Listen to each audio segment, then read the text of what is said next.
And away we go. It is the BCJ podcast brought to you by the Holy Grail right here on BearcatJournal.com. Big event coming up downtown. Bearcats, Dayton, Heritage Bank Arena. You know, the perfect place to pregame, to get ready, to enjoy a few beverages as you pregame and get ready to watch the Bearcats and the Flyers. None other than our good friends at the Holy Grail. Head on down and get yourself a little pregame meal. Have a couple Cincy Lights and make a night of it downtown as you get ready to watch UC and Dayton go to battle in just a beautiful, beautiful arena down on the banks. Let's get to it. We have a lot to get to, David. A lot to get to. There is a lot going on around campus and in the Linder Center. The Bearcat basketball team with an overtime victory last night. We will get to that here in just a few moments. The transfer portal. I've got to know before we even get to the transfer portal, Dave. I've been wondering something. Yes. NFL draft, transfer portal. Oh, draft for sure. But it feels like the transfer portal might be closing some ground. Dave loves himself some transfer portal. That's more of just for like the sleuthing, if you will. You're right. There's still like just there's not enough info out there to like build thoughts about the portal. Like, it's interesting just from the standpoint of like how many dudes are going to go in and who jumps in, but like it'll never compare for me to like all the buildup of the draft and that whole spectacle. I mean, like a quarter of college football is going to be in the transfer portal. A quarter of the players. It's going to be a lot. Every team is going to have at least 20 guys in the transfer portal. And that is a quarter of the sport. It's going to be a lot. If you had to guess a number, like what percentage of active rosters are in the transfer portal, what would you guess? Like 17%, 16, 17%? Yeah, I mean, I'd say somewhere in like 10 to 15 range.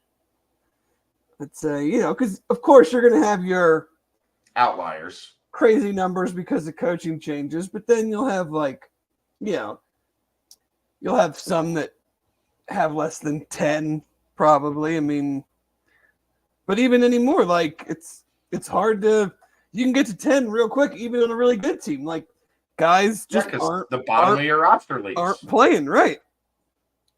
That's what I'm saying. I would guess higher. 14.3% of college football will be in the transfer portal. That's my guess. It's a lot. Either way, it's gonna be a wild, bumpy ride because, like you said, the good players aren't even in yet.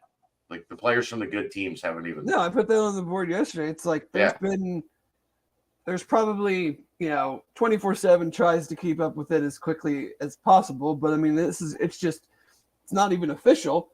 I mean, there's probably a couple hundred that are on that list right now, maybe. 100 to 200, and that's a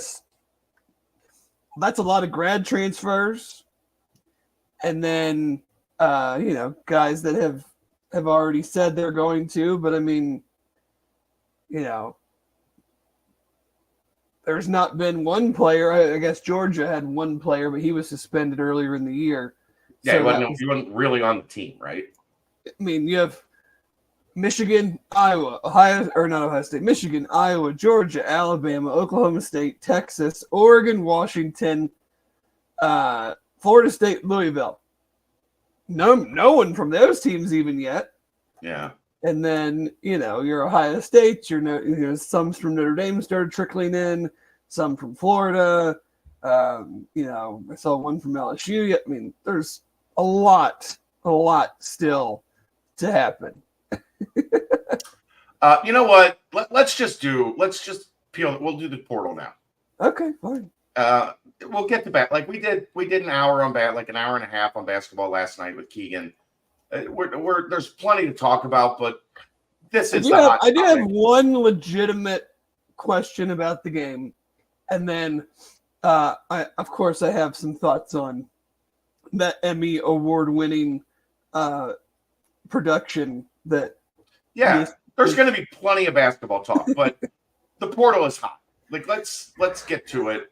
What we will make this for right now, the TeamTicker portal tracker, because I'm sure there's going to be a lot of portal information.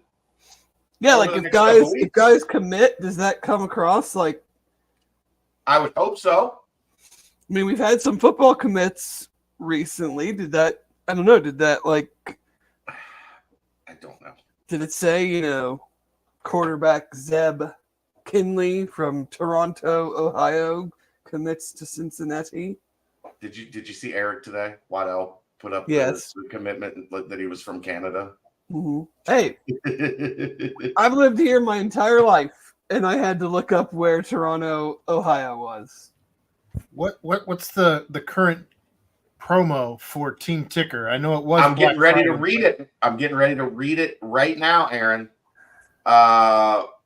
It is still $50 off using code Black Friday, all caps. That ends at midnight tomorrow night, 11:30. So tomorrow, Thursday at midnight, the sale ends for Black Friday. $50 off. There you see it. What a deal. It is. It's a local company started by 2 UC alumni. They hang with the provided hanging kit. It's a high-tech looking retro display. Free daily updates of the latest news, stats, schedules, and more. They are officially licensed through the Collegiate Licensing Company and manufactured here in Ohio. TeamTicker.com. At checkout, code Black Friday, one word, all caps. Boom. If you've got, a college student with a dorm room, it's great for that. A man cave. If you just have like a TV room where your family watches sports. Great for all of those occasions. A bar. If you own a bar, get yourself a TeamTicker, throw it up on the wall. So there you go. TeamTicker.com. Code Black Friday, and let's get into the portal. Let's go ahead and get this out of the way, Dave. Brian says, speaking of transfer portal, considering coaches apparently run off two of the most talented defensive players, should we assume the staff is confident they're in on some quality dudes? Look, I'm not going to assume anything in the transfer portal era of college football. I'll start there. Here's the thing. This was not about the on-the-field production of Brian Threats and Deshaun Pace. This was about all the other things that are in and around being on a team. So I don't think they care. I think they looked at the situation and said, this can't happen again next year if we want to be successful. So they're moving in a different direction. I think that is mutually exclusive as to what's going to happen in the portal. Yeah, I mean, I think I have little doubt that it was these decisions were very hard. I mean, your two leading tacklers from your defense, and we know how the portal works. The likelihood that you're going to just one-for-one replace them is probably not better than 50-50. Let's be honest. From a production talent standpoint, like veterans do, all of the things. But at the same time, like, you had a very rough season. It is incumbent upon you, quotation staff, Scott Satterfield, right, to right the ship as quickly as possible. Yep. And sometimes those decisions are very hard to make.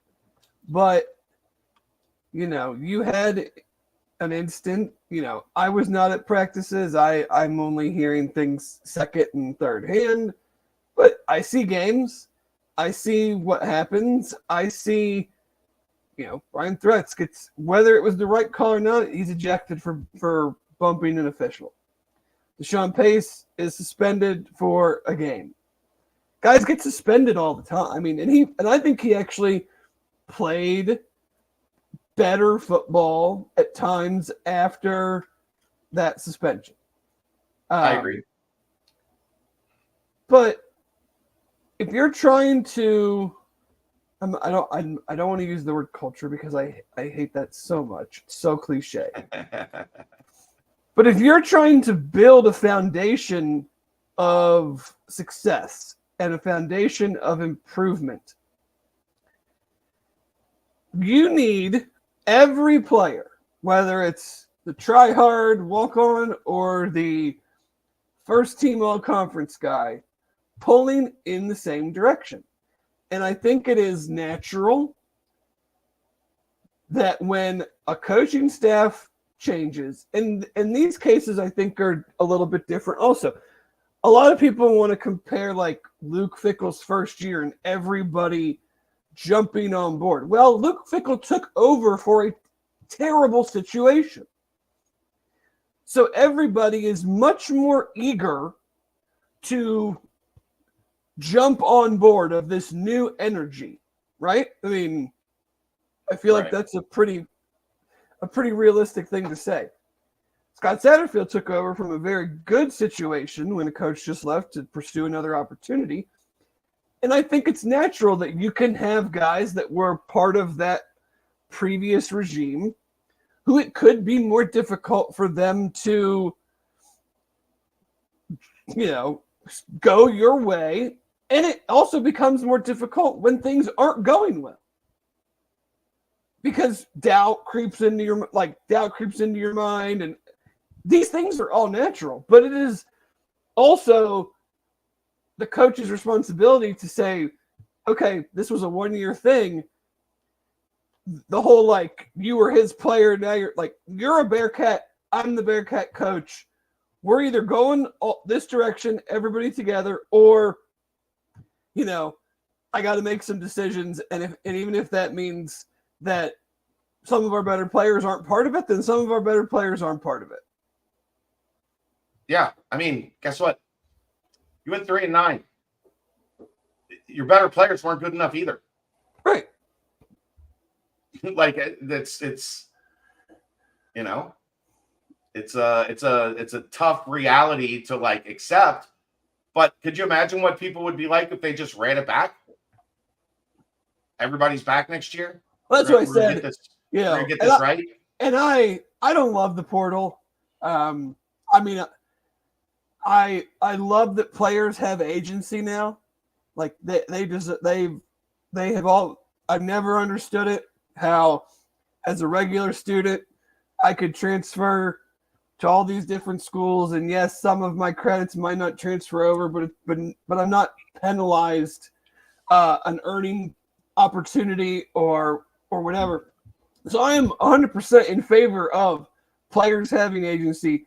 I don't think there should be any waivers. I think you should be able to come and go. If you want to go somewhere and someone wants to take you, I think you should be able to go to one school one semester, another school. I don't care. That's how life works. You can change jobs as much as you want.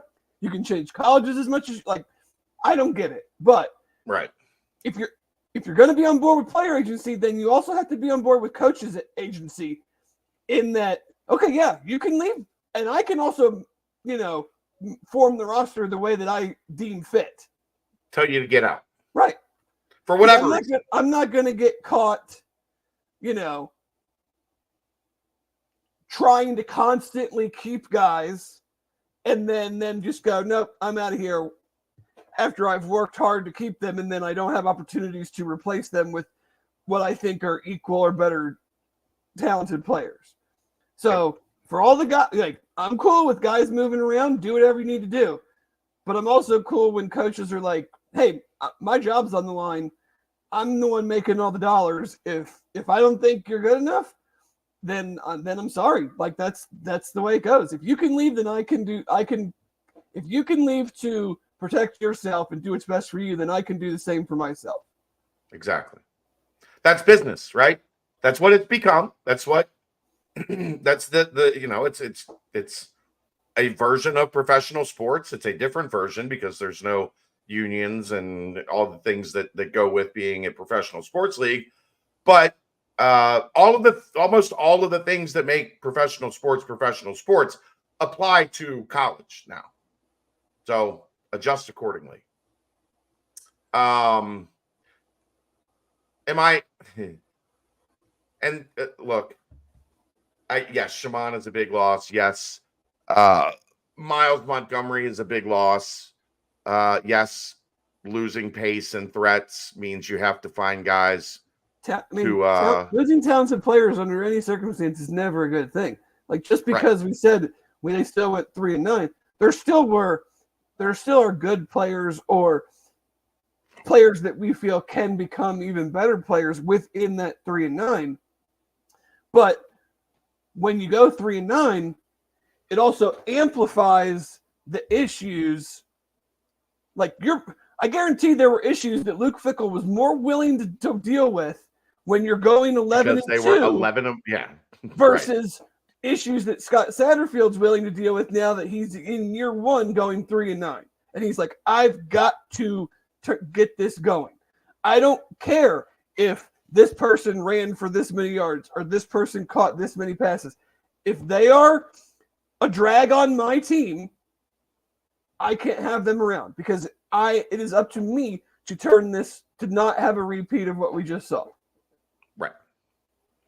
And you get there however you see fit, and maybe they don't. It's not the right decision. Maybe we're revisiting and saying in 12 months from now they made these decisions, they didn't work out. That's how this works. And I think you only get to use the depth card once, because if you're going to tell guys they're not good enough and then you don't replace them, you can't sit there next year and be 2-5 and tell me that you don't have any depth at certain positions. I'll be like, well, you told how many guys that they weren't good enough, and then you didn't replace them with talent/depth. So that's on you. Like, I don't want to hear that stuff next year. I mean, there's still an element of development to it that has to happen. But I get what you're saying. I get what you're saying. On them. That's on development is a two-way street. It's not always the whole this guy's a draft bust. It's not always just on the player. Maybe they had bad coaching, and a lot of times they have. But yes, I mean, there's development. But if you're going to say that our defensive ends did not produce enough, so I've got to get better defensive ends, and then we turn around next year and we're in the same situation, I'm going to go, well, one, how good of a talent evaluator are you? Because the guys you brought in weren't any better than the guys that you said weren't good enough. And then how good of a developer are you? Because you thought these guys would be good and they're not. And you took guys that were younger and you thought you could get more out of them, and that hasn't happened. So either you're bad at evaluating the talent, you're bad at developing the talent, or both. Right. Let's see. Any update on Kiner after the tweet? There's nothing to update. He sent a tweet. If there was reason to be alarmed, I assure you, I would let you know there's reason to be alarmed. I don't buy this, Jason. Deshaun's been so talented his entire life. He barely matured since grade school. Most of these guys have been so talented their entire life. It might not be all. There's going to be some late developers in there. But guys that are, 6'4" and athletic just weren't unathletic when they were 7, 8 years old. That's not how it works. I think it's just a bad excuse. I don't like it. Would you agree with that? A bunch of other guys have had a chance to mature since grade school. You don't just get to say, well, I was pretty good. Like, that's how you end up selling shoes on a sitcom talking about the 4 touchdowns you scored in high school. All right, Ed Bundy. Al Bundy. Al Bundy, Ed Bundy. Ed O'Neill. Right? Ed O'Neill, yes. Yeah. But you get my point. Like, I don't like that. How's the roster math working? So they needed 8 or 9 guys to leave just to bring in the freshman class.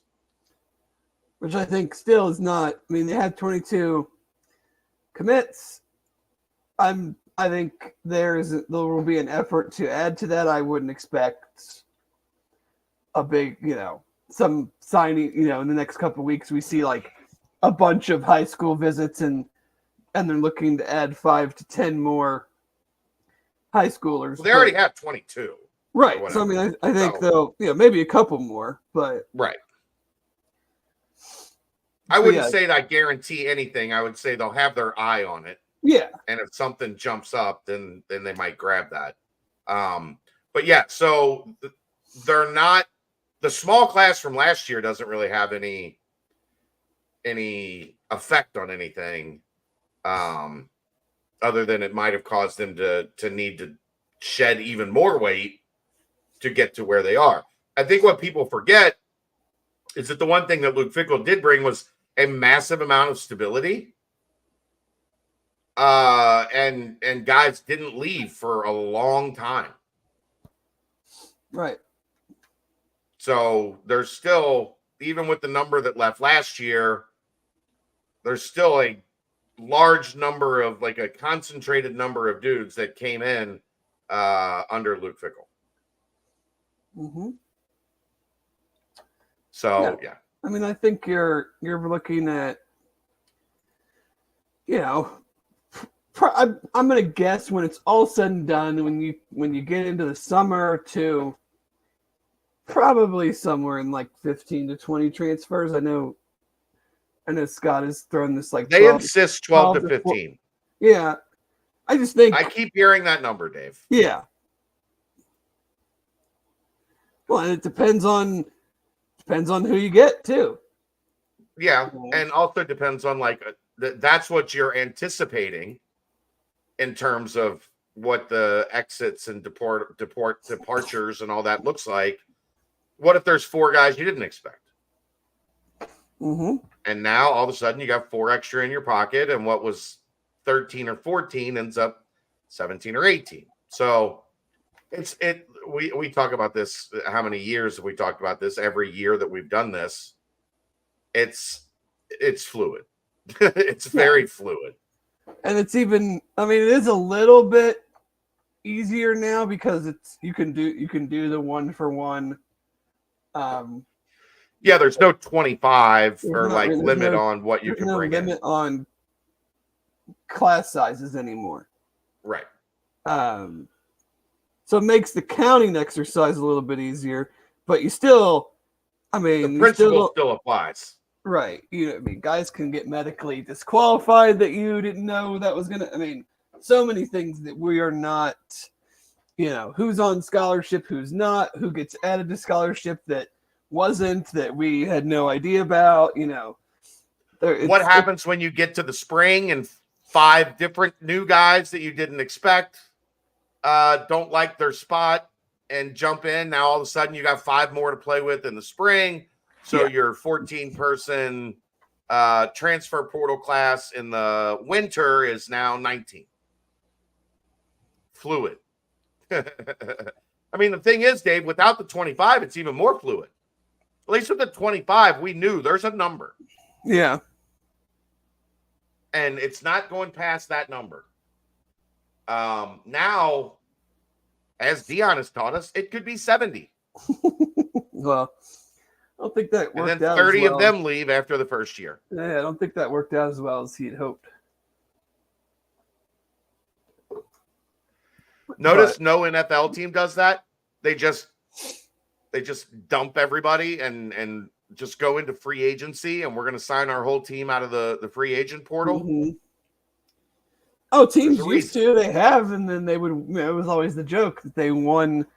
They won March, and then didn't win any in September, October, November. The Browns were notorious for that, and the Redskins were notorious for that.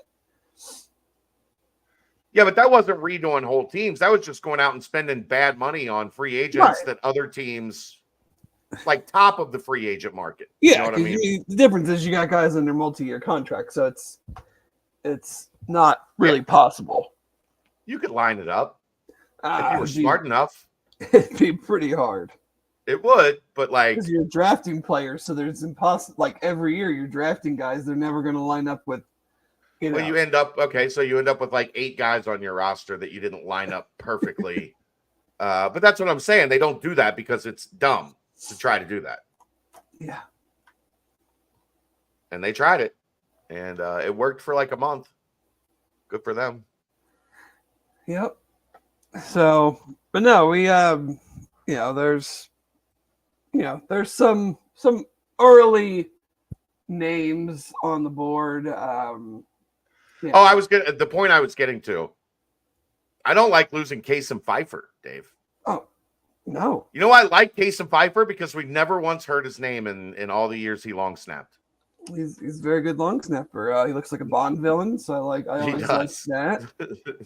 Since I'm a big Bond guy, but yeah, I mean, the snaps were always on point, punt and kick, like right where they needed to be. And on punt team, I mean, he got down the field. Like he was one of their leading tacklers on punt. Well, there was somebody that covers or watches special teams closely had a tweet recently about him, and just think he was in the very high end of like special teams tackles in the Big 12, also in the country. Just I mean, I would anticipate him going pretty much wherever he wants to. I mean, anybody that needs a long snapper, he is going to be at the top of their list. I don't even think it's anybody that needs a long snapper. It's anybody that wants a great long snapper. Yeah, but I mean, if you're set at long snapper, you're not looking in the portal for long snapper. If there's any question about like, do we need to upgrade our long snapper? You're looking at him. Guess he goes back home to Ohio State. I do not know the special teams depth charts of many other teams. So who's our backup long snapper? This is interesting. Darren Simmons' son, Weston Simmons, the Bengals special teams coordinator. His son is, I guess, now the new long snapper. How long do you think that kid's been long snapping? Probably about as long as you could physically snap a football. If the football goes beneath your leg. I think his dad was a quarterback in college. Yeah. But he has been he's been with the Bengals since Marvin Lewis was hired. Right. So when this kid was a toddler, he got here. I don't even know if he would have been born yet. Yeah, that's a long ass time ago. Yeah. I mean, he's probably 19. Marvin Lewis's first year was 2001, I think. Yeah, 22 years ago. Yeah, I don't think he would have even been born yet because I think he's a freshman or a sophomore. Yeah. Here, I can tell you. I have my roster right here. He is a freshman. Yeah. Thrifty Walrus said, if I was ever going to trust anyone to long snap without having ever seen it, Darren Simmons' son is number one. Yeah. Yeah. I think we fully agree with you, brother. Fully. Real quick, what has to happen to get basketball games on mainstream television? Win. Big 12 Win. Big 12 games start. Yeah, but I mean, most of them are still going to be ESPN. Yeah. Or a good chunk of them are still going to be ESPN Plus. You know who ends up on ESPN all the time? The teams that win a bunch. Yeah. That's how quickly losing can change a locker room. What, the long snapper leaves? No, I just think maybe he just means I know, but that's what we were talking about. Like, yeah, losing's not good for anybody. It doesn't do anybody any good. For sure. go ahead with your names that you were I don't you're know. looking at. I mean, should we say them or just tell people to go read them? I mean, go read them for sure. You don't have to give like all of the exact ones. How about the names that outside of those names that are on the board in terms of who we have a pretty good feel that UC's looking at? I mean, I think Indiana transfer Being realistic. Well, we don't have to talk about that one. Okay. If like being realistic when you're looking at names pop in the portal that we haven't seen UC like directly connected with already or I mean, heard of it. I'm looking at. I mean, not every. I mean, they could obviously use players in every position. Let's not kid ourselves. But I think. I mean, center and guard, you probably feel good. I think interior offensive line, unless there's someone that is, that is good, that is also, dying to play for the Bearcats. I think outside of that situation, probably not looking to add there. Personally, I would like to see them try to add at the tackle position. I know at least one. I know fairly late into the season, DeAndre Buford was the second lowest graded tackle in the Big 12. And his, I forget, the lowest graded or something had way less snaps or something. Like, he just did not have a very good year. I think they could certainly improve in that area. From what I am seeing, there is activity there. Again, it's very early. Like, right. We are in the, hey, I'm Coach Nick Cardwell. I'm the offensive line coach at Cincinnati. Would you like to have a we are very, I know there's a bunch of guys, various positions that are getting, putting on Twitter that they're getting offers. I'm not as interested as that. I think sometimes, obviously you want to give, guy's going to have to get an offer, but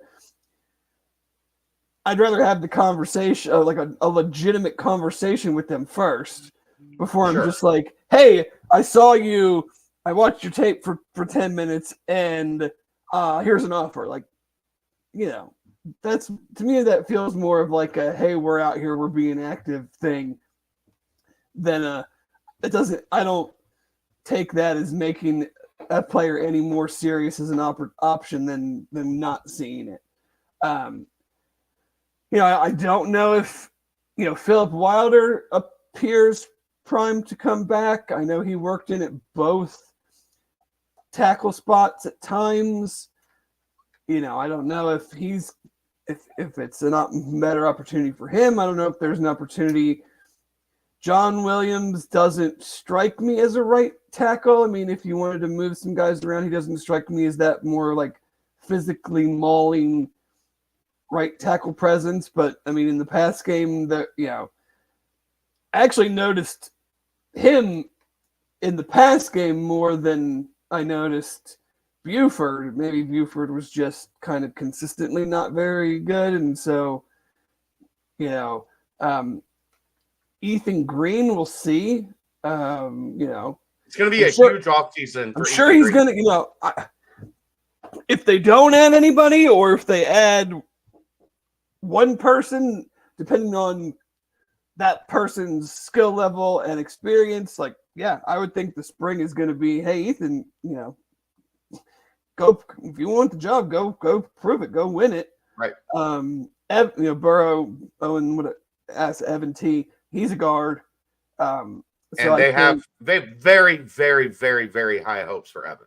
Yeah. I mean, I thought he was, there's always a guy that I try to find in each recruiting class that I think is criminally underrated.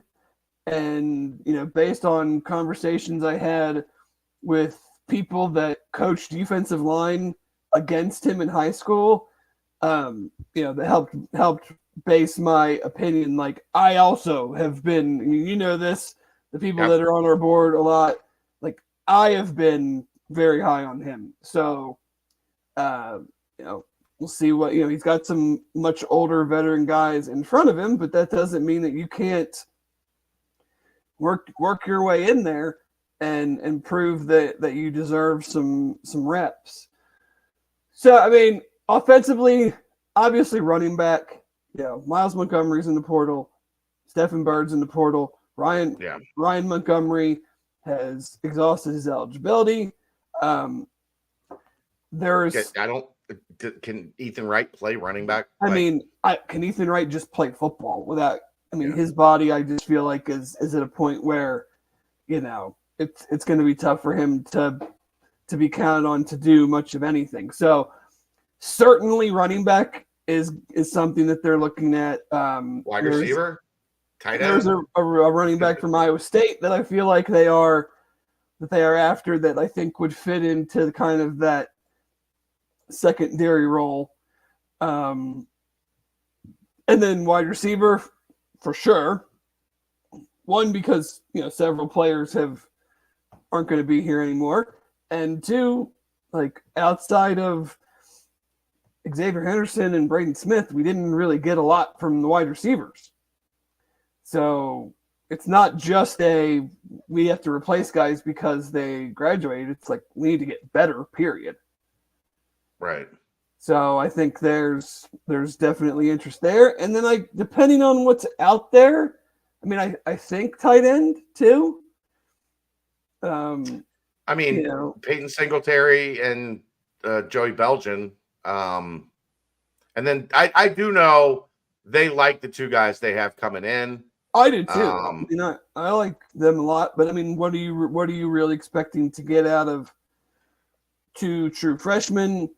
One that is more of an inline guy. I think that would take even more time because of the blocking. Actually, I've heard they think maybe he might be like ready to go because of the physicality of it. Because he's just physical. Yeah, he's a big put together dude. So yeah.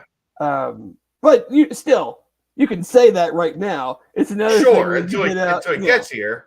I think they like looking at his tape and like projecting him forward. Yeah, I don't think that's a position where you're like, we got to go out and get a difference maker. I think they just need like a solid, almost like what they thought they were getting with Joey Belgian. Yeah, like, we need another guy that can be counted on and be reliable. Defensively, and this is the rough part about it. It's probably the scarcest position, maybe even more scarce than tackle, is defensive end. Like, where? And guess what? It's real hard to find pass rushers in the portal. Well, if you can get to the damn quarterback and you're in the portal, like, the kid from Albany, Jared Verse, went to Florida State. Wow. He's going to end up. But that's what I mean. Like, if you can get to the quarterback in any sense. Right, at any level. Even if you have the traits that they look for to get to the quarterback, like, someone's going to be like, this guy has the height, weight, speed, arm length that we're looking for. Maybe he's only a sophomore. Like, we'll take our chance on him because of the traits. Right. Like, they need several, and that's a really, really hard position to get. I know that there's been, what I would again call introductory conversations with some that have produced. I wouldn't say conversations, but well, you know what I mean. Like, no, they're not allowed to have around. Like, not allowed to have conversations. But right, no conversations are happening. They're not technically in the portal yet, so no conversations. Actually, that's not true. If they are grad transfer, then they can have conversations. Those conversations can happen. Yes, they could actually visit this. They could actually visit this weekend. I don't believe they're going to have any visitors, but if you're a grad transfer or a JUCO player, you could technically visit this weekend. Linebacker, I think they like what they have, and I like what they have, but it's not a position I'm not going to pay any attention to. And then defensive back for sure. Safeties again is kind of like DNs. It's very, very hard. And that's the threats thing. Like, and I think I don't know if he was just, there was some poor play put on tape at the end of the year, outside of some of maybe the other stuff that was going on. But again, on a guy that didn't have he had some issues on tape that weren't the issues he had towards the end of the season. How about that? Yeah. But again, it's still very hard to find that in the portal. Pickle is back on her game. Like Pickle, she's been active lately. You know what it is, Dave? Maybe it's winter. Like in the summer, she was like, "I'm not messing with you guys."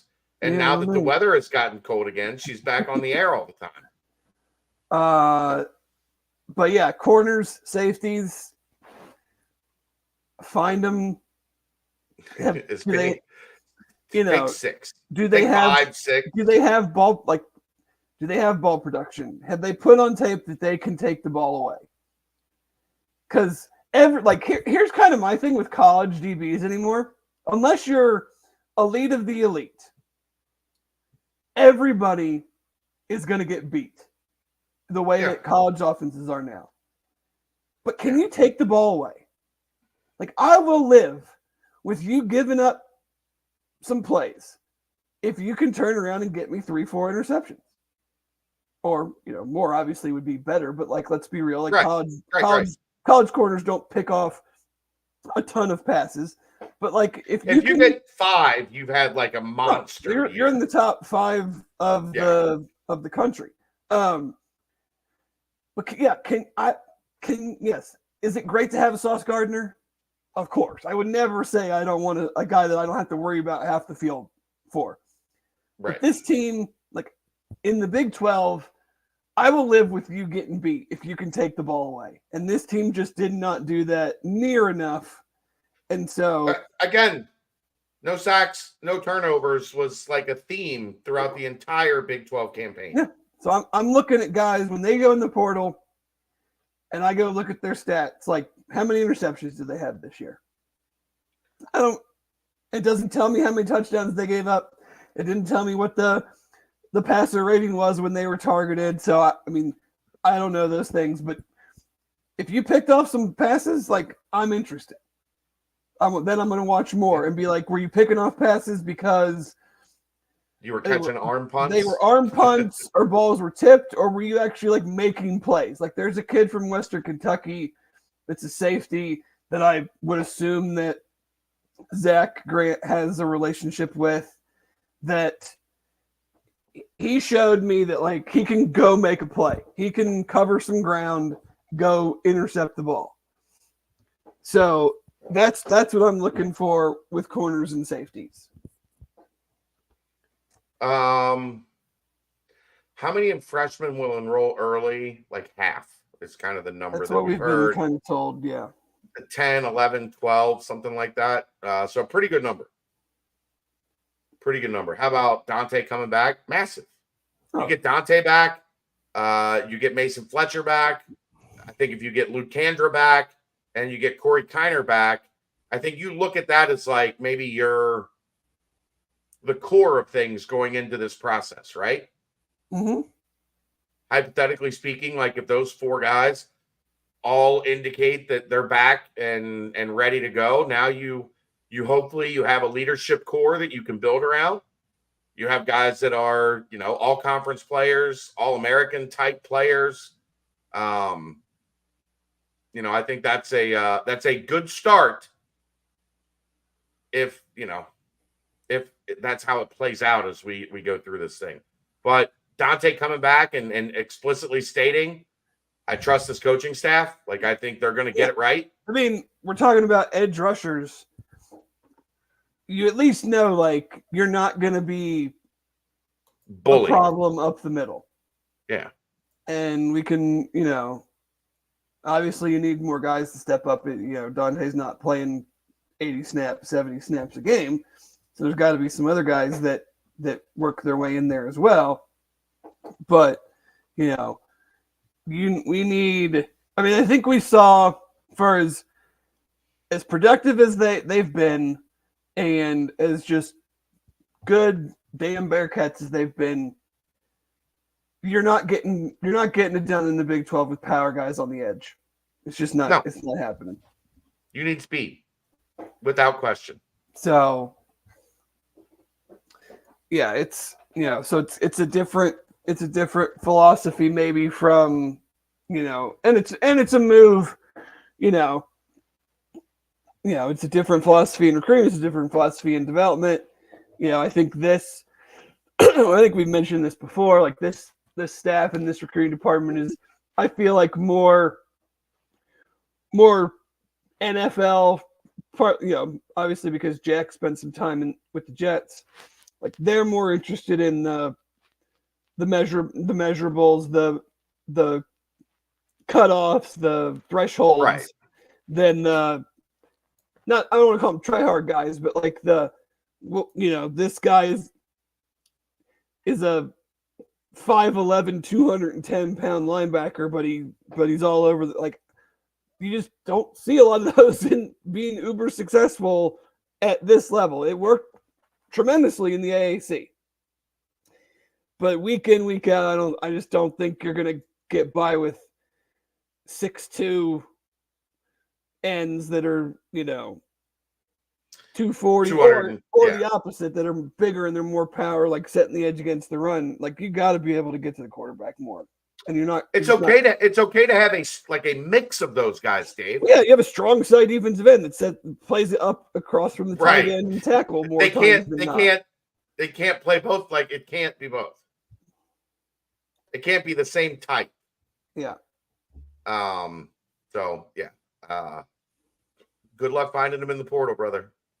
Yeah, but good luck finding them in the portal. So that's part of why Dante, because of his presence, can take a guy that's maybe not, Myjai Sanders, but help him be effective if he has the natural ability to get after the quarterback. Yeah, and if Dante, he even mentioned it, improves on his pass rush. I mean, pass rush up the middle is the best place to get it from. Sure. Theoretically, the quarterback bails out into one of your defensive ends. It's much easier to see the end coming and just run away from him or run to where he was because that space is now vacated than to see a 320-pound dude, 4 feet from you. It's much harder to get out from that. Yeah.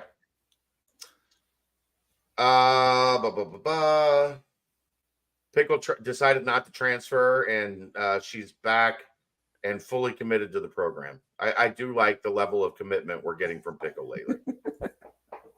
Yeah. I like it. I'm a fan.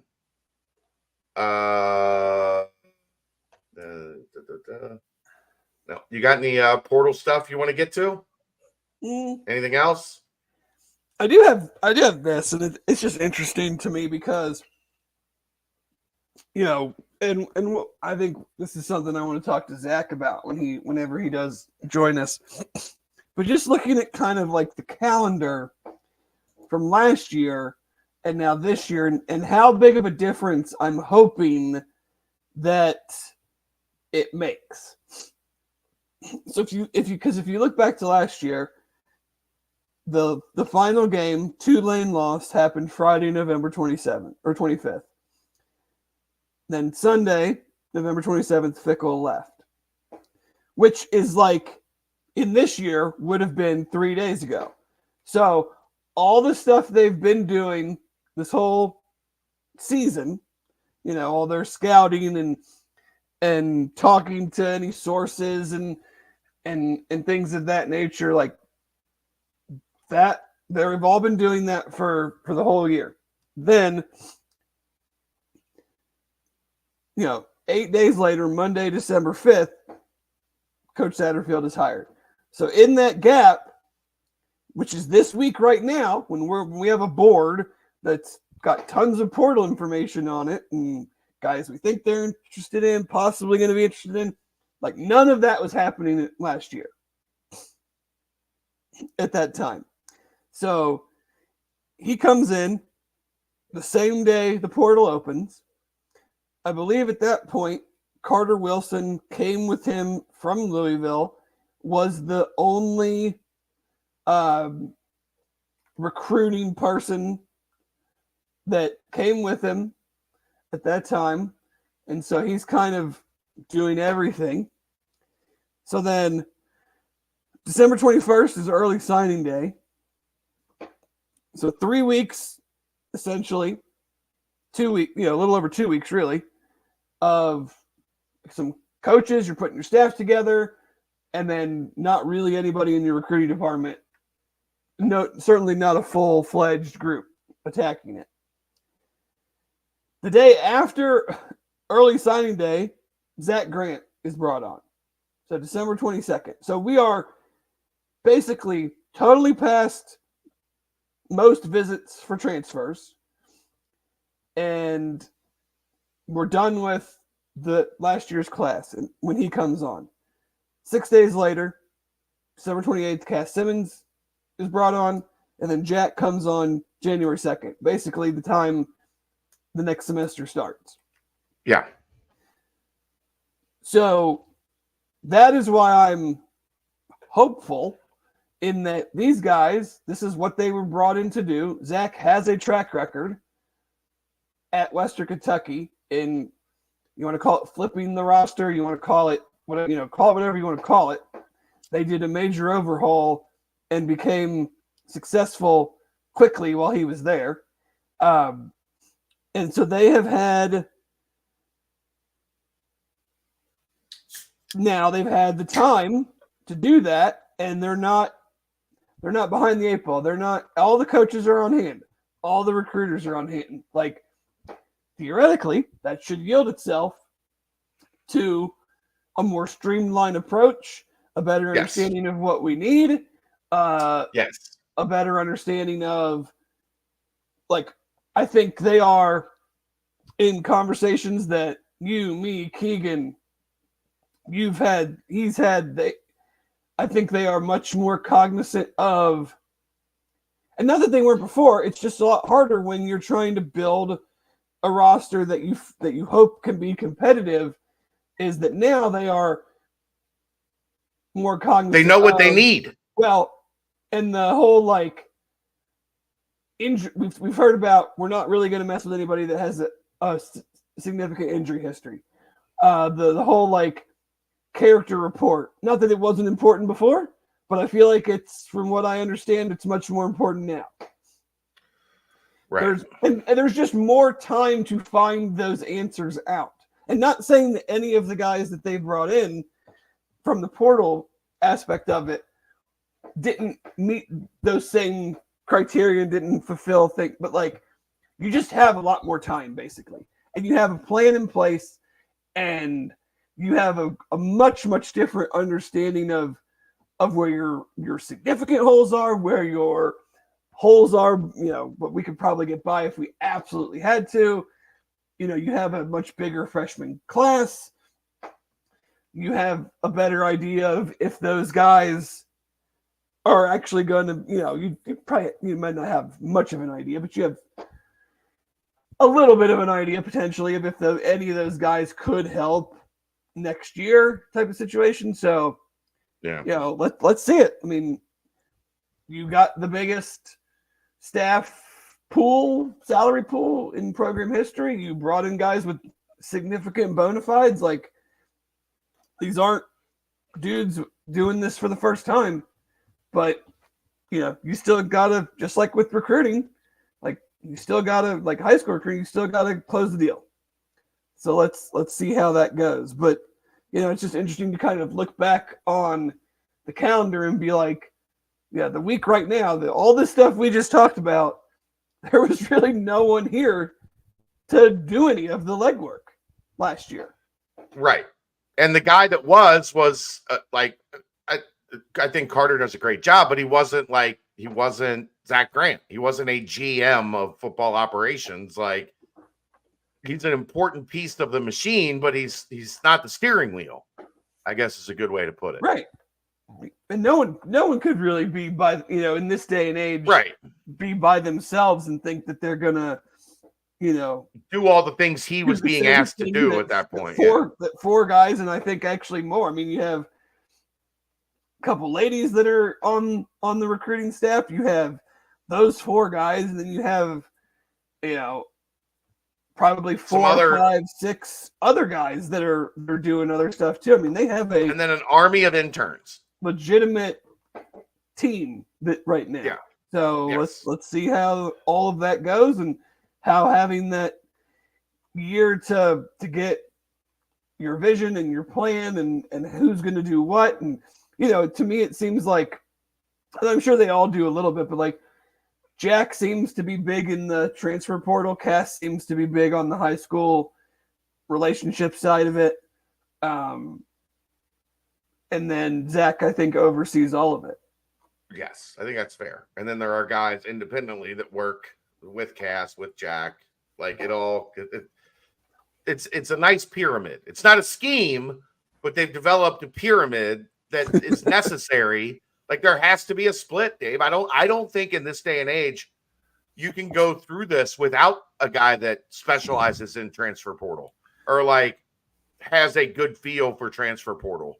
I don't think that can be the same guy. I don't think your high school guy can be your portal guy. No, because your high school guy he's looking at the roster differently than the transfer portal guy is. Yes. The transfer portal guy is looking at positions like, do we need someone that's ready to walk in and start at this position? But then I would prefer to have a guy that we can develop at this position. And I wonder, this was something I wanted to talk with you about. I wonder, as the portal evolves and we get into it more and more, does the idea of being more on the younger guys and less on the 1-year guys take hold, or is it positional and just very roster specific? Because I think it's roster specific. I think it's a lot of times, Dave, you know what it is. It's what you can get. Like, right. You might want a multi-year guy, but if the best guy you can get is a 1-year guy and you need a starter at that spot, well, then you're probably going to go get I know what the want was, but the need might be different than the want, like as it evolves, right? Because that's the part that only they know. Mm-hmm. Like, yeah, we want this 3-year guy, but it's going to be a battle between us and, an SEC school and an ACC school or another Big 12 school. And we know we can go get this guy that we think is probably the same or a little better or a little bit more ready to be a day 1 starter. Now you make the decision. Are you going to take the easy answer? And I don't want to say easy answer to denigrate the fact that it's a 1-year guy, but if your plan is multi-year guys, is kind of what I'm saying, then you got to make the call. Are we Yeah. going to back off? Probably has to do with where are you at in your coaching tenure? Like, do you need to you need to win right damn now? Right. And I don't have time to take some redshirt sophomores and hope they're good in a couple of years. Right. But I do think they would like for it to be multi-year guys. Who wouldn't? Everybody would. I think it's you have a better chance of building a solid foundational roster and program, I think, with that way, because then you can integrate them in better with your high school recruiting classes. Correct. But your direction a little bit better at that point. But guess what, Dave? Now multi-year guys are yours. Mm-hmm. Like, if they don't want to go, they ain't going. So at least at this point. Well, before unless we've somehow seen- you're Ryan Coe, who I noticed is now transferring for a third time. he could be a grad transfer though. So that's the Could thing. be. Like, if you're smart, you can transfer twice. You transfer once at some point in time, Yeah. and then once you graduate, you transfer again and get that final 1 year bag. Yeah. Yeah, I don't have a whole lot else more on the portal. We did No, an hour on the portal. I think there's that's pretty good. been from the people that, especially I think some of the national guys from 24/7 have done some nice articles. I've tried to retweet them or post them just about talking to some anonymous anonymous coaches and staffers. Like, they're expecting it to be pretty nuts. Like, there's been a lot of talk about there's going to be some surprising big names. I mean, I think there's already been that case with some of the quarterbacks who. Well, here's my thing, Dave. Well, if you're not like, but again, once you kind of, if you care to dig in, you kind of start hearing some things, and maybe it's not as surprising. But when you see that tweet come up, and I'll just use Will Howard at Kansas State for an example, it's like me sitting here in Cincinnati, Ohio. I know that they have a very talented young quarterback that I'm sure would love to get on the field, but I did not think that was going to be Will Howard transferring to make that happen. Right. The interesting thing on quarterback is, I think the more big name quarterbacks that go in, the better it is for UC. I want all the quarterbacks in the portal.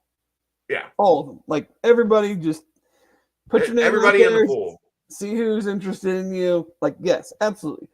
I mean, that's the way I want it at every position that they need. Yeah, but quarterback especially. Like, right, because you only need one.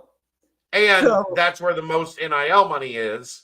So my point being, these schools with giant budgets that need a quarterback are going to spend on different guys. Guys that UC is probably not going to get one way or the other. The rumor coming out of the Pacific Northwest that Cam Ward is being offered $1 million. I'm like, did these teams watch any Washington State games this year?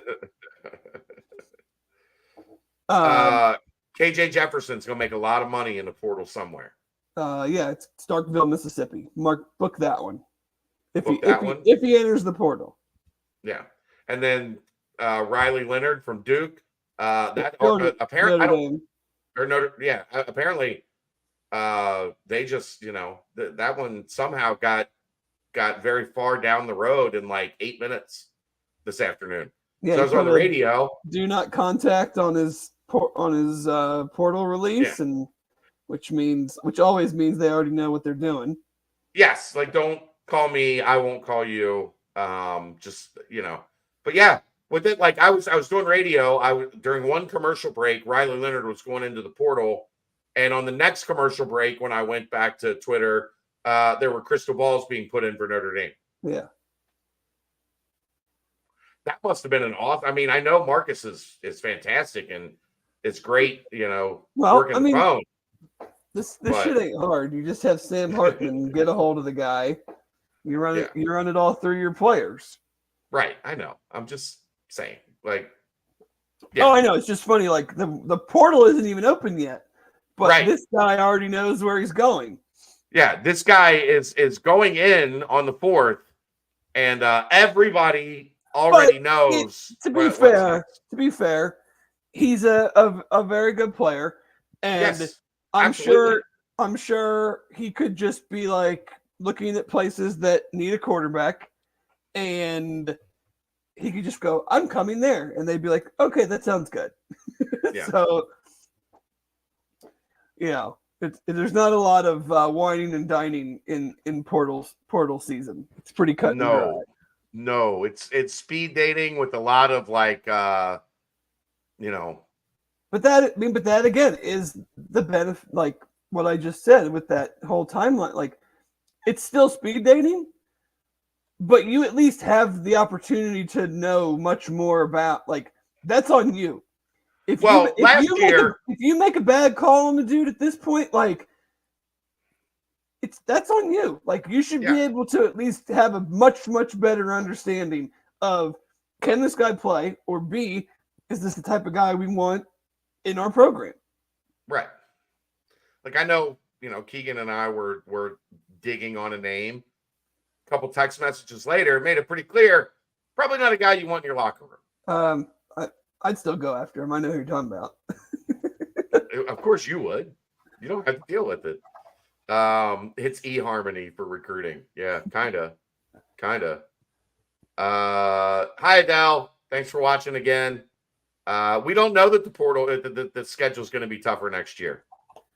We thought the schedule was going to be one thing this year, and by the end of the year, it's a totally different thing. Like if you go back and look where the projected finish in the Big 12 was, and what we were talking about, and where teams actually finished in the Big 12, those numbers are drastically different than were anticipated in the preseason. Well, yeah, I mean, Oklahoma State was picked to finish middle of the pack. They're in the championship game. West Virginia was picked to finish dead last. They went 8-4.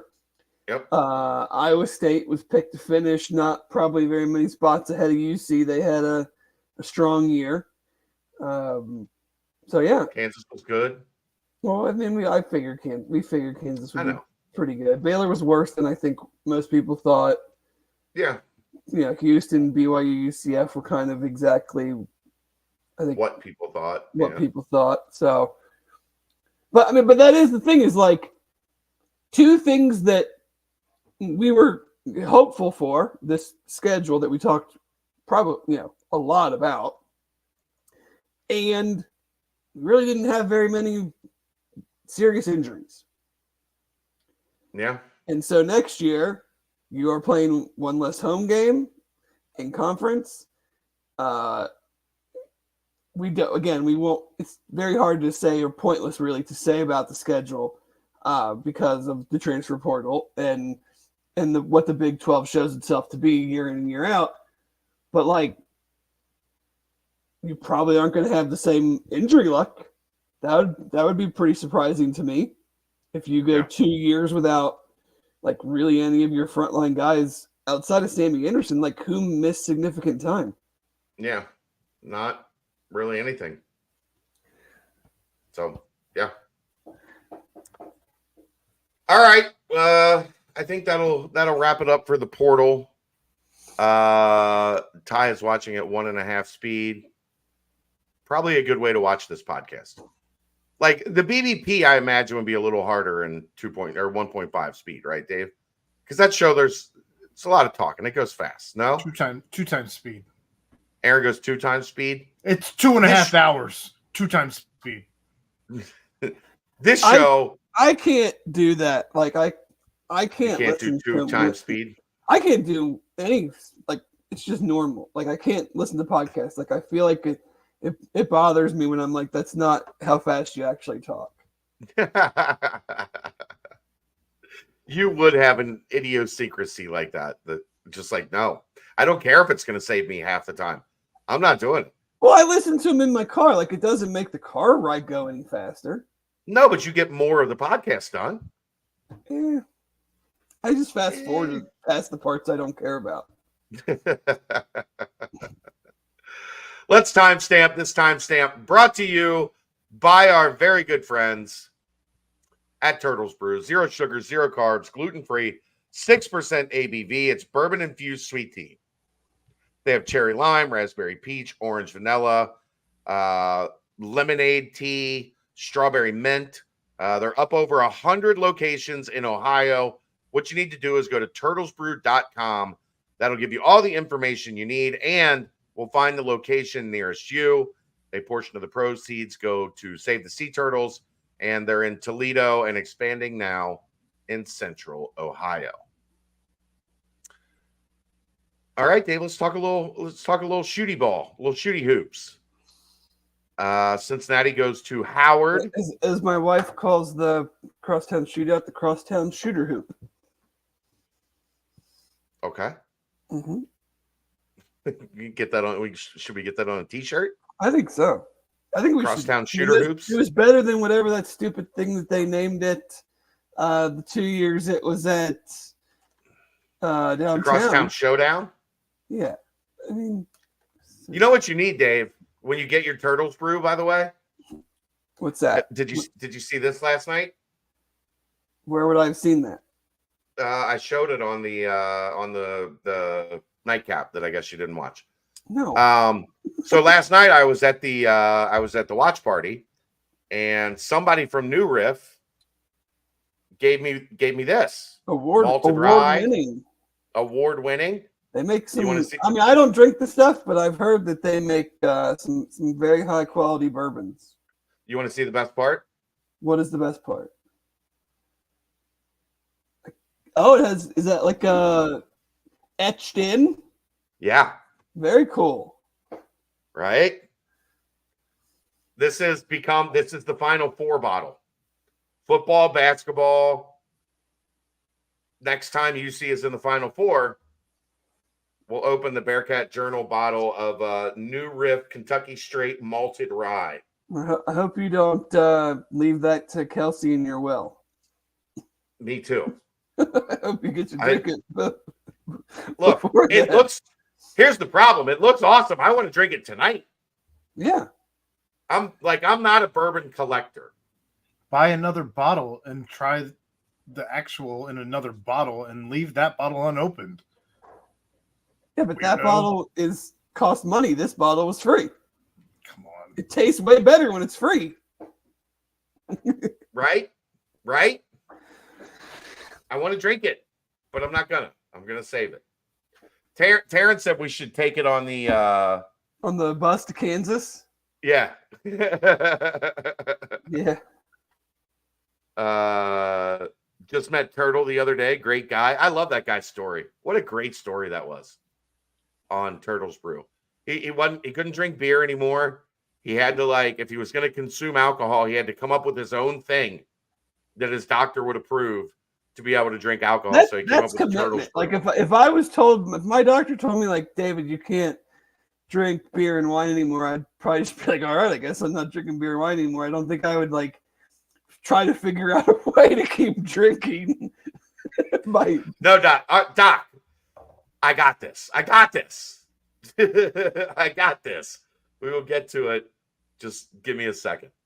I'll come back with my own product that I'm gonna have at 100 stores across Ohio. Yeah. Here shortly. Oh, good stuff. I had somebody. You know what? Somebody asked me earlier, Dave. They asked me about this quarter zip that I got on. Some people in the chat were asking about that as well. Yeah, that's right. Yeah, people are curious about this quarter zip. You know where I got this quarter zip? I'm gonna guess you got it from our good friends at Homefield Apparel. Homefield Apparel, homefieldapparel.com. Go there and get your Christmas shopping done for your favorite UC fan. Your favorite UC podcasters? Yeah, buy. I mean, I almost have. The only thing I don't have is the bomber jacket. Really, I don't wear I'm not a jacket. You know, if I have a jacket on, it's because it's damn cold. Yeah, I'm a hoodie guy. Yeah, I'm not. Hey, it's 54 degrees out. Better get my bomber jacket. No, I'm just gonna throw a hoodie on or a quarter zip like this one. HomeFieldApparel.com. I don't know. You can try code BCJ23 and see if that'll get you 15% off. I don't know if that's back to active after the Black Friday sale, but I would assume it is. Yeah. So that is our basketball segment that we're getting to now, brought to you by our good friends at Homefield Apparel, home of this pretty sweet quarter zip. Like, I love that UC. I love that branding. I got mine on too, actually. Oh, look at you guys, just little twinsies. Not really. He's got a crew neck. I got a quarter zip. They're it's different. It's the same logo.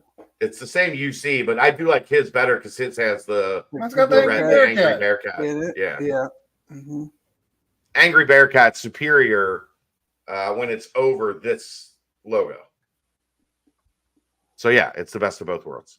HomeFieldApparel.com. Dave, first off, How did you enjoy the broadcast last night? Well, I watched the first half with no volume intentionally. And then I did not see the second half as I was doing some dad things. But tracking the game on the DraftKings app, because that updates faster than the stream does, or Yahoo or whatever typical sports app you use. So I actually knew what was happening before you guys knew what was happening, that were watching it. But I mean, I really just want to start off by talking about the score bug. For those that don't know, the score bug is the technical term for like the graphic that shows the score. I thought I was losing my vision. The Bearcats last night were ranked 22nd. Oh yeah, we figured that out. Why they were ranked 22nd last night? Yeah. Why were they? So they got 2 votes in the AP poll and 2 votes in the coaches poll. Like, you're making that up. That's not actually why they. So 22. Yeah. So our other theory was that if Howard had won, they would have claimed that they beat the number 22 team in the country. Top 25 win, baby. Right. It's one of those. It's one of those two things. So I'm not positive which one, but it's one of the two. You had them being 22nd. You had capital C, then all lowercase a natty, where Howard was in all uppercase letters. You had no idea how many fouls each team had committed. You had no idea how many timeouts each team had. Like, who puts that graphic together and goes, do we have all the pertinent information? Yep, we sure do.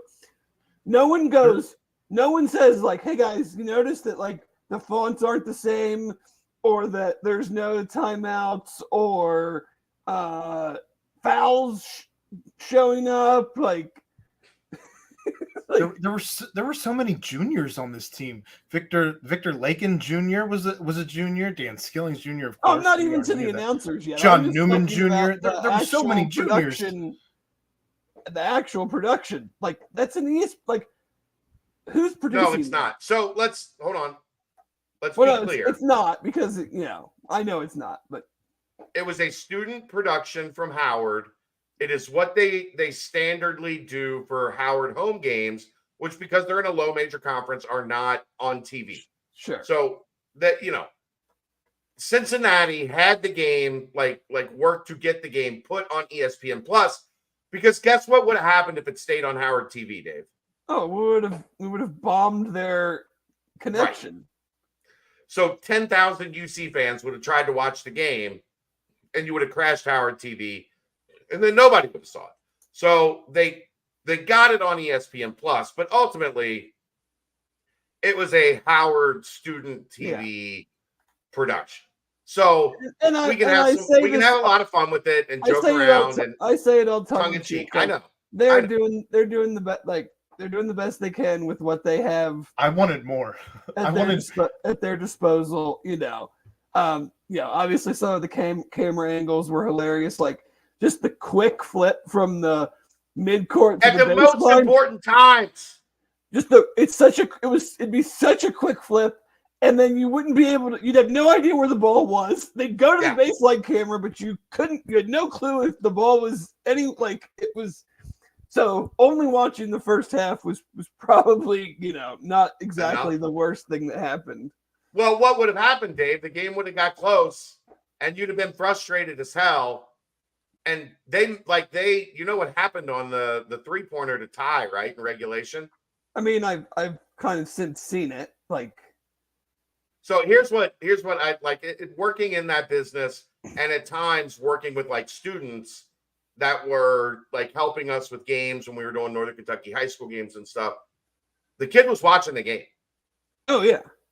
Because the ball was inbounded and Howard got it straight down the floor and the camera didn't move from the inbounds. So the kid was just watching, like he's probably a fan, right? Goes to Howard, probably caught up in the moment. The ball races down the court and his head turns with it and his hand didn't move the camera with it. and the camera just stayed. And then he was like, "Oh shit!" and like completely raced it down the floor, way past the ball, like overcorrecting, and then it had to come back. By the time it came back, you're like, "Where is the ball? What the hell is happening?" Yeah. Bang, 3. We're going to overtime. Oh my god. So yeah, I mean, seemed like what. I'm sure we are not the only program that this has happened to, but like, how does every year we get at least one? Obviously I won't even call it infamous. It is famous Bowling Green game. Dave. Well, I know. Time out. I heard you on the radio today. Are you kidding me? Taryn was on that team? I know. We were talking about it before we went on the air, and somebody said something, and I was like, the only game that would ever top what happened last night was the Bowling Green game. And Taryn, I didn't know he went to Bowling Green. He looked at me like, "Bowling, what are you talking about?" And I was like, "Bowling Green. Like, you've never heard that, like, it was a student broadcast game?" And Jess was on the sidelines, and he was like, "I was there." And I was like, "What year was it?" He was like, "What year was it?" And I was like, "I like 14, 15, somewhere in there." He's like, "Yeah, I was a walk-on a basketball team." I'm like, "You're fucking kidding me. No way." For Hall of Famer Louis Orr. Yeah. Unbelievable. Yeah. So, you had that game. You had the NKU game. You had the Tulane game. The Tulane one was probably actually the worst. That one was just actually infuriating. Like, yes, the NKU game was funny because it didn't actually interrupt you watching the game. It was just you couldn't hear, couldn't listen to. There was no audio. But yeah, the Tulane game was actually terrible. And then you have last night's game, which was more funny than bad. Right. That was the endearing thing about the Bowling Green game. It was funny. Like, it wasn't. It didn't make the viewing experience, bad. Bad. Right. The game itself, they did not play particularly well. I didn't think they played bad, but I didn't think they played well. And I thought Howard played probably at the top of their scouting chart. Yeah. And when a team is trying to do that, and Howard's philosophy was hold the ball, like run deliberate offense, and then at the end of the shot clock, take a shot. And they made way too many of them.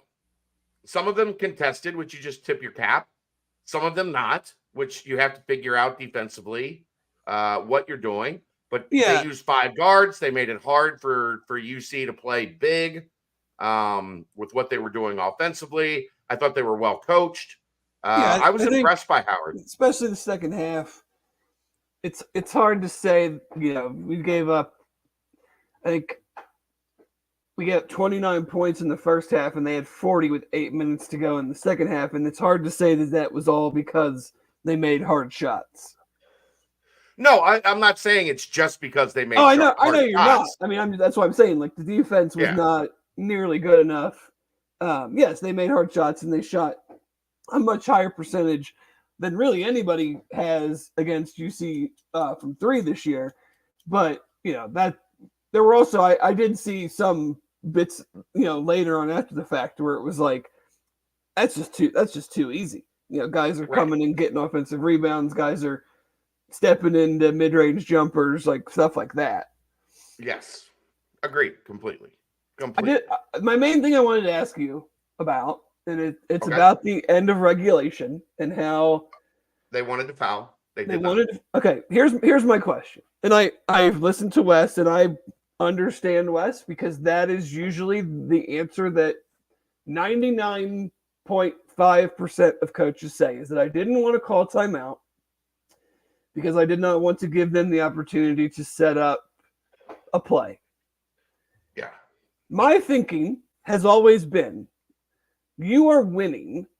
Wouldn't it benefit you more to call timeout and make sure that your players are all on the same page with exactly what we want to do and in the right positions and all understanding that this is what we're doing and this is how we're going to do it. Isn't that more important than, say, letting them drop a play because you're the better team, you're still winning? I would just think that you would prefer to make sure that your guys know exactly what to do versus worrying necessarily about them being able to draw up some magnificent play and then actually being able to execute it. So I think he answered your question last night in the post game and admitted probably should have called the timeout. But he said he alerted everybody what defense they were in, like during the free throws, because you're at the free throw line, you have a chance to like let everybody know. Right. It's not like you're in a scrim, like you made a basket and someone's at half court when you need them to be, at the foul line or something. You're in more of a standard position. Everybody is not all over the place. And I also think there was 8 seconds left? 4.7, I think. Well, was that at the end of the game when they were inbounding it and they threw the ball away? I don't know. Yeah, something like under 10 seconds. Yeah, you don't want to foul up 3 with 5 seconds on the clock.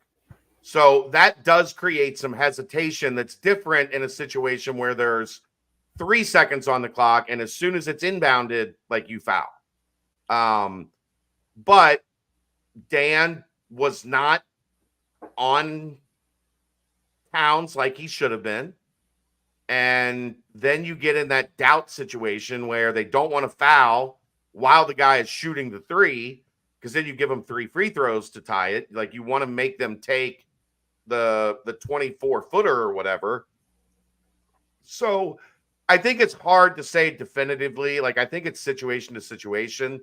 And I think in that situation, Wes genuinely, listening to his answer, genuinely felt like it was communicated to his team, because I've seen practice. They work on these late game situations every day. Yeah. Every day. They worked on fouling up 3 like the day before in practice. Like, I guarantee it. Like, it's something that they do regularly. So if everybody knows the defense, we're in this version of the defense if he misses, we're in this version of the defense if he makes, I think you feel pretty good that you don't have to call a timeout.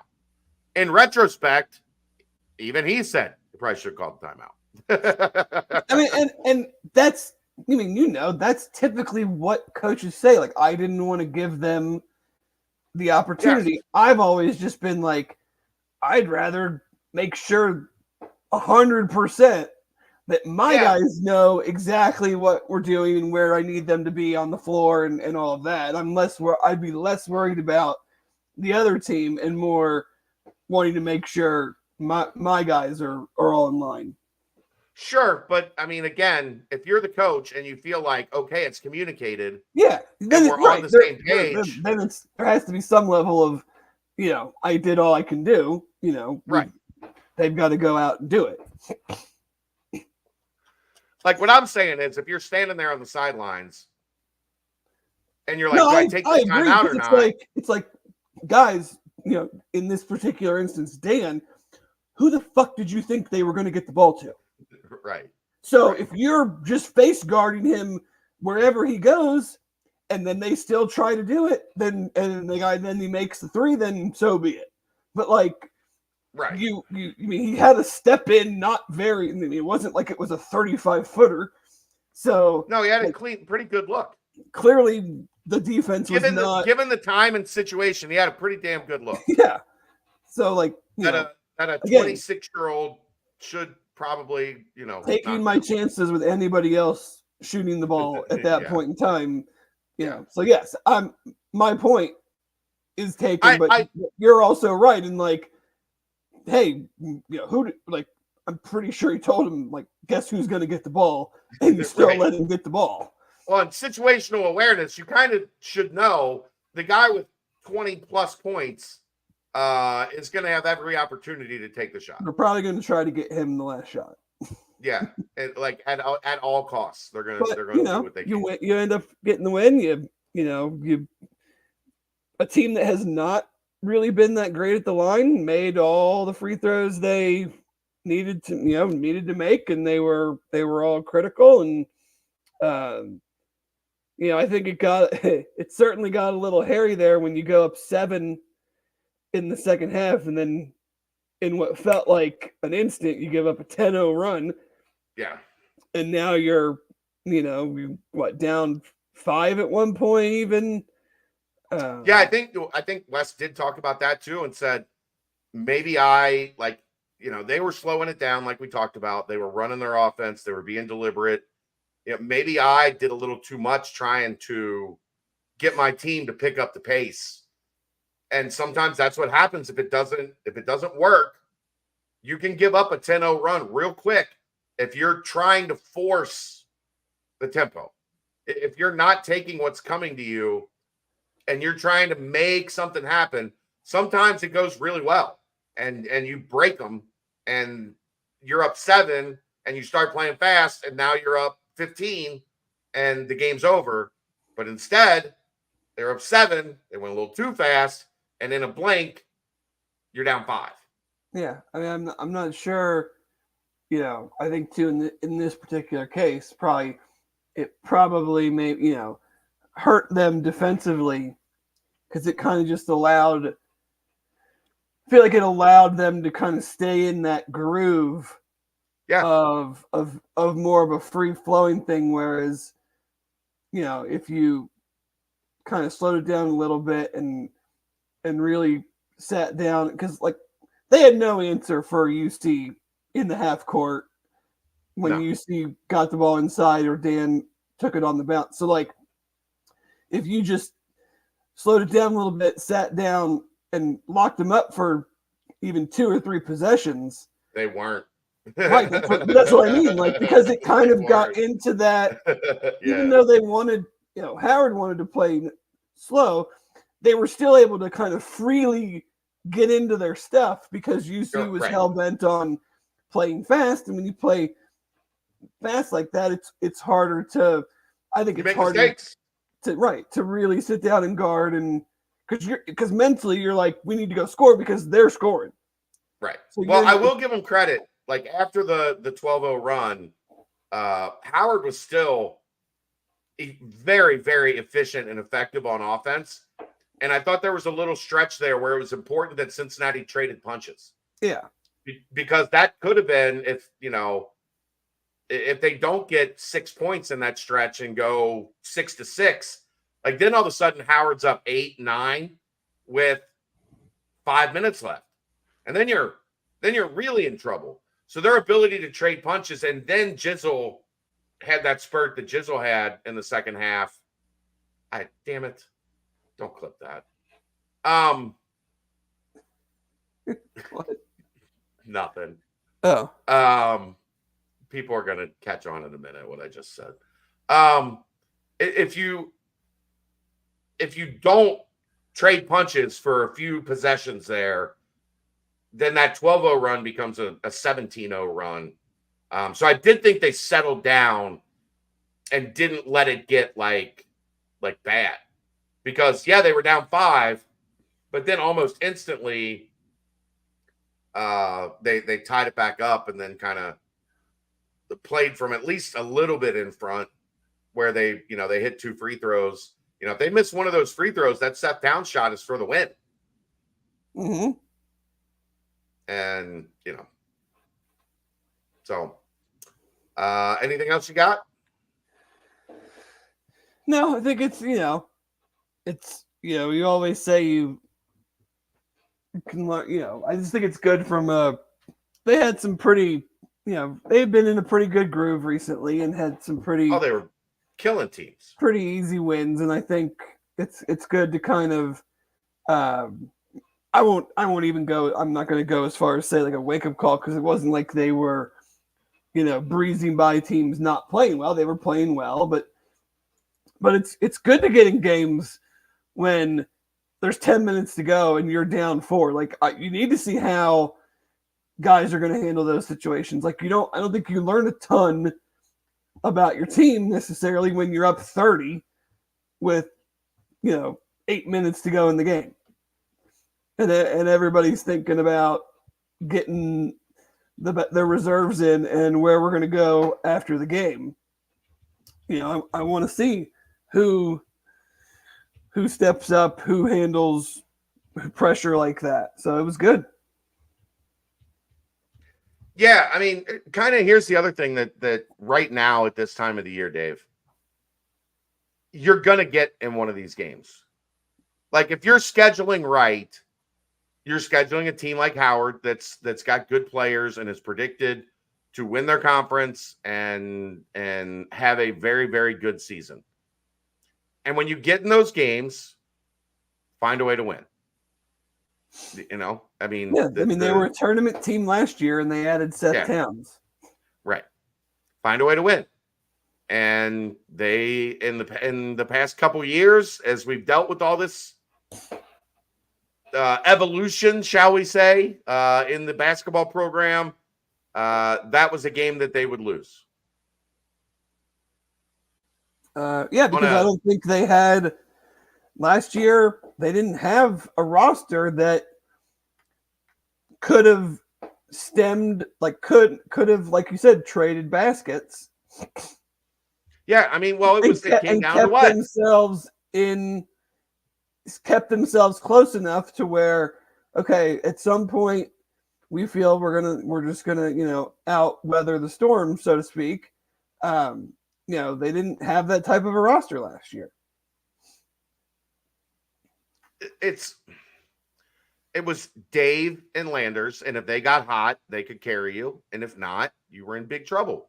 And really, I mean, I don't think there was any, like, Dan played the best game. I think Vic had an excellent overtime period and was efficient and quality throughout the game, but it never felt like they didn't have anybody that played like Seth Towns did yesterday.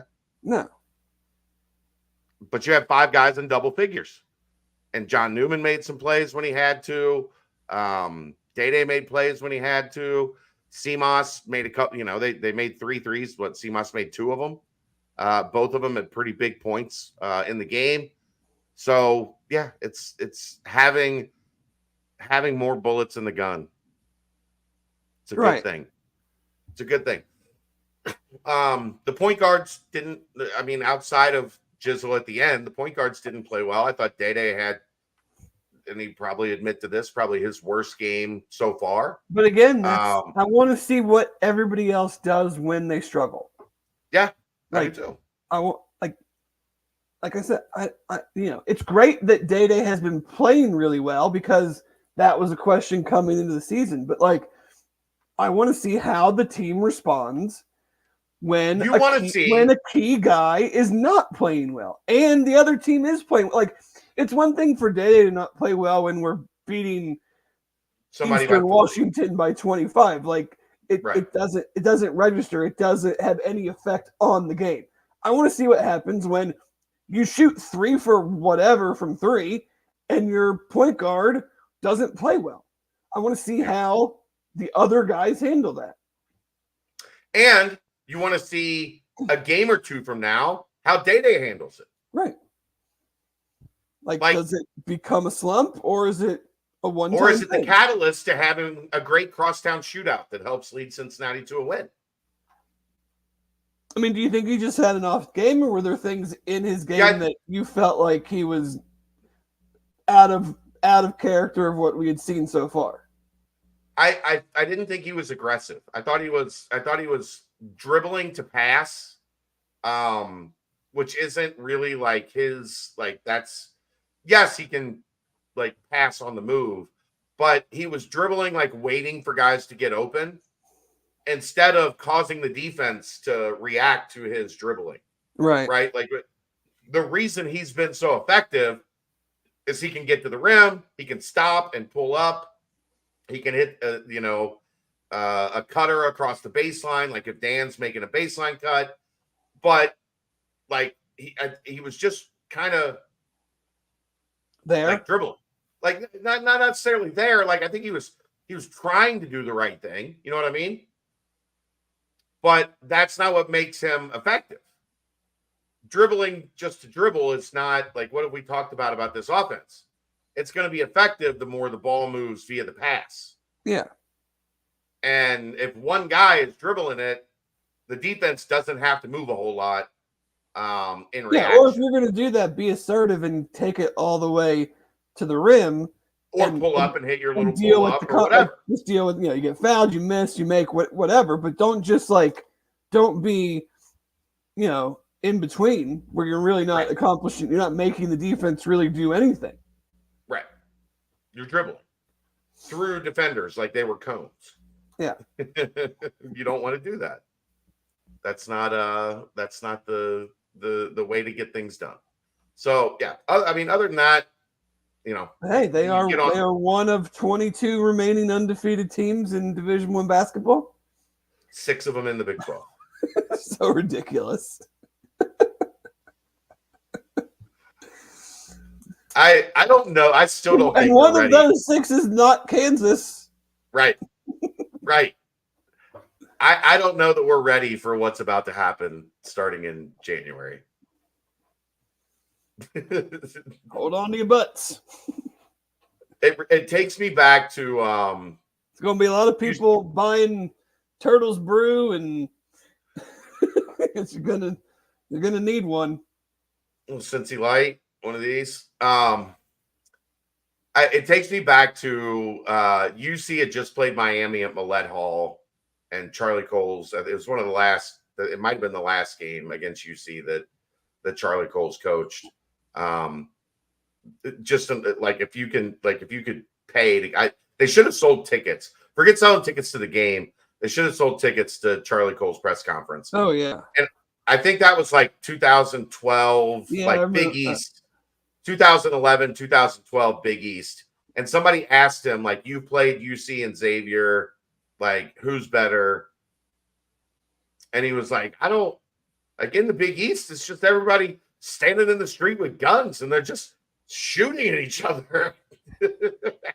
Yeah, I mean, it's, you hope you end up on the winning end more than losing, but like, There's gonna be some L's. Even the L's though, like, hey, the L's. Give me like a we just didn't have it tonight. Yeah. Then a whole bunch of like L's where close games, whether it's wins or losses, like where it comes down to the last couple minutes. I mean, I don't think we're ready. Like, I'm not ready to just be up for 2 hours post game because I can't go to sleep. It's gonna happen. If this team's gonna be good, that's how it's gonna happen, Dave. On a Thursday night at 11:30 at night. Yeah, 9 p.m. tip. Game ends at 11:10. It was a nail biter, and now it's 1 a.m. and you're still on your iPad. Hey, our post game hits are going to be good. You guys have been awesome on the post game live shows. My goodness. Yeah. Anything else you want to talk about? Anything else you want to get to tonight? I don't think so. I think we have we've dove into the 2 main topics, and there'll be obviously plenty more on both of them. We didn't talk about the Kansas game. How was that? How was that 5 days ago? How was that 5 days ago? I literally have not thought about it since then. I mean, how was that this week? I did a podcast about it Sunday morning, and then it has not crossed my mind since until you said that word right now. I just think it's funny that literally that game feels like 2-3 weeks ago already. That like everything happens so fast in this world now that the season ends, and that's what they're copying the NFL format essentially, right? Oh, I do have a funny thing that I want to bring up. Okay. It's not related to UC, but it's related to college football. Michigan, Iowa this weekend. Yes. Did you Did you see what Iowa's first half point spread was? I believe. Did I see this properly? That it was 0.5? Well, I mean, you could get it at any number, but 0.5 points over under. Yeah, was plus 130. that's So the it was even freaking money. Yeah, To bet, which I mean, in a normal situation, plus or 0.5 would be minus $1 million. Because what team are you really going to bet? just not you. The Not odds score. are they're not going to score. So yeah, so you bet $100 on the over to score 1 point in the first half, and it's even money. So I guess that begs the question: are you going to bet the under? I already bet Michigan. They're only given 22. I don't Are think you I going will. to bet I don't the think under? I don't think I will cross midfield. So you're taking 0. I would. I mean, if I was thinking about. But see, the under is minus money. Like you're losing money to bet the under. That's how bad it is. Right. I know, So but I want to know: are you betting for them not to score? Right, but it's a bad bet to bet Okay. the under. But it's But just if you hilarious. think it's going to win, Yeah, but it's still a bad bet. The do you funny think it's part, going to win? yes. Oh, they're not. That's how scoring. you determine whether or not you bet the over. Yeah. Is if you think the under is going to win. Yeah, they're not. I would be stunned if they scored a point in that game. I mean, they barely scored a point against terrible Nebraska. But yeah, a normal team. No, sorry. Go ahead. No, go ahead. I just thought it was hilarious that like a normal team, just the spread, to score 1 point in the first half would probably be like minus 10,000. Right. And theirs is plus 130. Even an offense as bad as Cincinnati, like it's legendary how bad this Iowa offense is. And they went 10-2. They are I think a very questionable fair catch violation. Yeah. Against Minnesota for 11-1. 11-1. They averaged 18 point something points a game and had the worst offense in college football. They averaged under 250 yards of total offense. And they are in the Big Ten championship game. Is their defense that good? Their defense is really good. Their special teams are really good. But they're off historically bad. Yes. Is Sage the 2023 version of Biggie McLean? Seemingly a lot of potential and tall at the outset, but slowish to develop. We always knew Sage physically was going to take time. Like he's just not a thick, strong kid yet. So at this level, he's got work to do to get there. The good news is the kid works hard. Like he's about the right things. So we'll see. But he's skilled. He does have good height.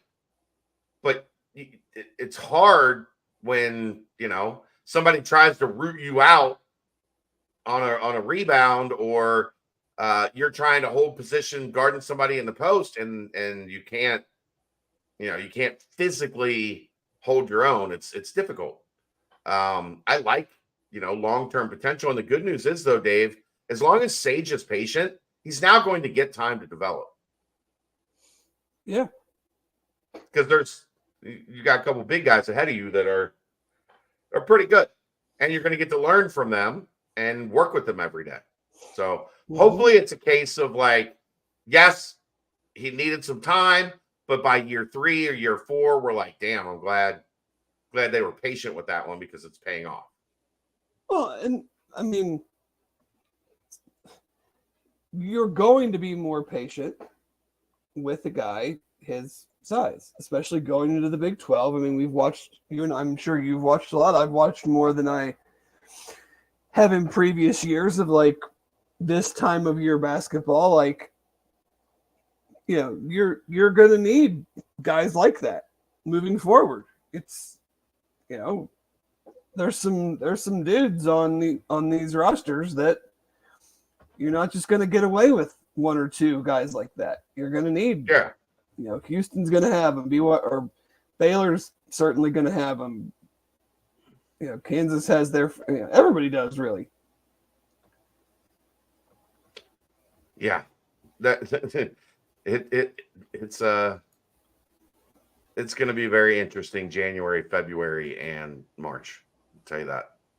But all right, one final Turtles Brew time stamp. I know where it is now. 0 sugar, 0 carbs, gluten-free, bourbon-infused sweet tea. They have cherry lime, lemonade tea, raspberry peach, strawberry vanilla, orange vanilla. There's over 100 locations in Ohio. Visit turtlesbrew.com for more information and where you can pick it up. A portion of the proceeds go to Save the Sea Turtles. They're in Cincinnati, Central Ohio, Toledo, pretty much expanding everywhere throughout the state. Again, turtlesbrew.com. All right. Appreciate everybody for joining us. And we'll see you next Wednesday right here on the BCJ podcast, brought to you by the Holy Grail on BearcatJournal.com.